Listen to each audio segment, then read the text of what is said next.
your name? Henry Forrest. Okay. Oh, I don't know. I gotta come closer here. All right. I'm going to. Okay, so we get the better sound. Okay. So, and it's now 2008. What were you doing 30 years ago, Henry? Well, in February about this same time, I was trying to finish the Ironman, the first one. And let's see, it's about 3 hours from the finish line. I finished sometime right around midnight. Right. That's about my memory too. About that time, yeah. It was getting pretty dark out, wasn't it? It was dark and very lonely. You know, somebody said something last night about running down a Lee Drive. That in 1978, I think I was the only person in Kapiolani Park, right, except for my wife and the guy with the stopwatch. When I came in, the guy with the stopwatch had left. Yeah. In fact, when I finished, he said, "Are you doing the Ironman?" And I said, "Yes." And he said, "What's your name?" I said, "Henry Forrest." And he said, "Good job." And he said, "I'm going home, I'm tired." And he turned his watch off. I had to keep my own time. Well, if you started at a certain time and you know when you finish, and it was honor system anyway, why cheat? That's right, absolutely. At least my time's not faster than yours, so you know I didn't cheat too much. So, anyhow, I know our memories get a little short here as we get a little older, and it's been a few years. But how did you find out about the race? Well, John Collins at the awards banquet for the Round the Island relay race got up on stage and made the announcement. But I really didn't absorb it to understand what he was talking about because we were interested in our times and how we finished and whatever. And but I remember him getting up and saying it. But then a couple of weeks later, Lou read this little article in the Honolulu Advisor. The advertiser, right? Yeah. And it said anybody interested to give him a call and come over to his house, and so that's what we did. So how much notice did you have? How much notice did you? How much before the race was that? We were leaving the island about 3 or 4 days after the race, and so I think it was like maybe 3 weeks, 2 weeks, somewhere in that time frame that we found out that I decided I would do it. Well, you had more notice than we mulled it over for about a couple of weeks, but I didn't have a bike, I didn't swim, I wasn't sure I wanted to do it, you know, so. But your background was a runner, right? Yes, my background, I was a marathoner. Well, and you were a Marine, and that said enough, so yeah. So you made the decision about 3 weeks before the race, right? And what do you think? What made you do it? What was it? Well, because my wife suggested I do it first of all, and I said those people are crazy because it was just too much to really comprehend. And she said, "Well, you're crazy. You can do it." And you know, I'm thinking, well, you know, I'm class clown crazy. I'm not. These people have mental issues. But I ran with a group of guys every day, and I was the slowest of the group. And I decided if I could do this really eccentric run and get on the airplane and leave, then I win. It's like King of the Hill. And they wouldn't have time to do something better than me, so I just wanted to best my running buddies every day. You know, that was my thought sort of too, in the sense that I was never very fast, but if I could go longer than they could, it sort of set me apart. There it is. You know? I'm not fast, but what I do, I can do all day. Right. So, very cool. And you had no biking experience, right? Probably hadn't even ridden a bike since the 5th grade. Right. So, where did you get your bike? I borrowed it from Major Tuttle that was at Camp Smith, and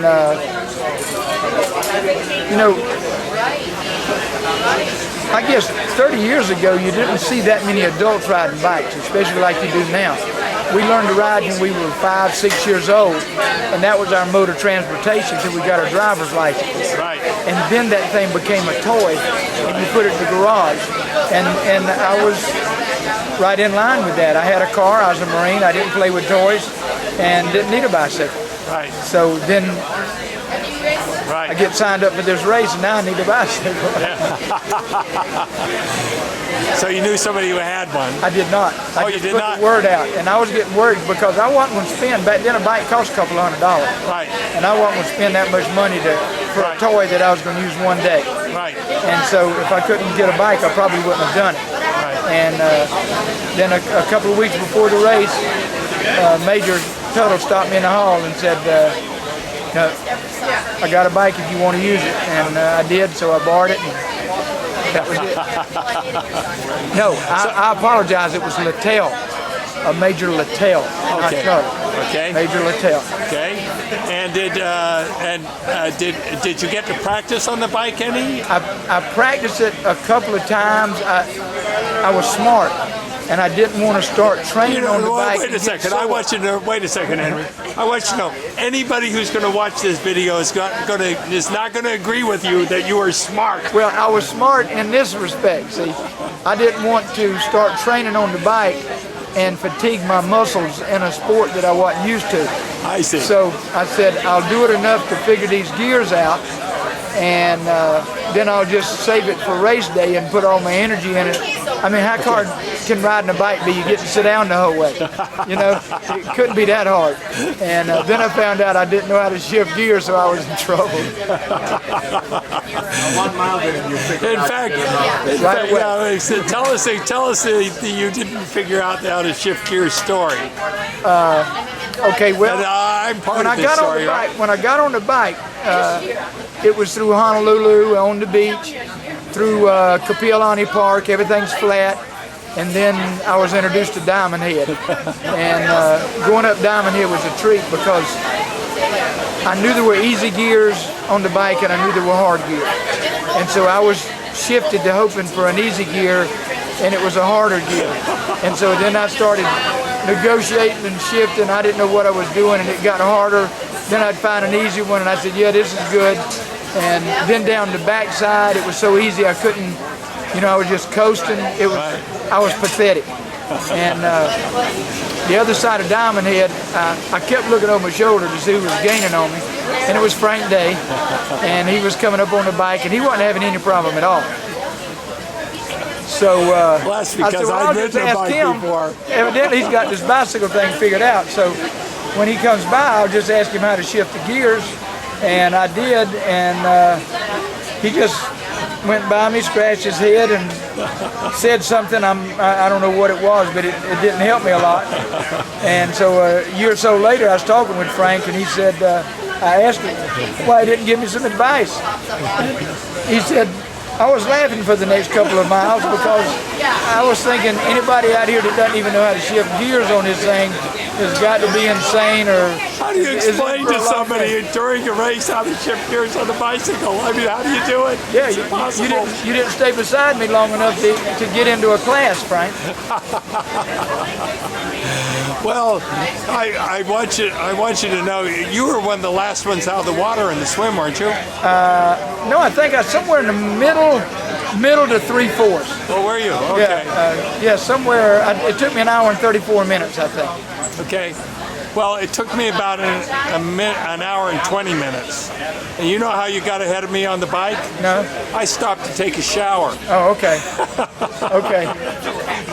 Well, see, I was probably the first guy to ever wear a tri-suit because I had my running shorts and I didn't have toe clips, so I biked in my running shoes.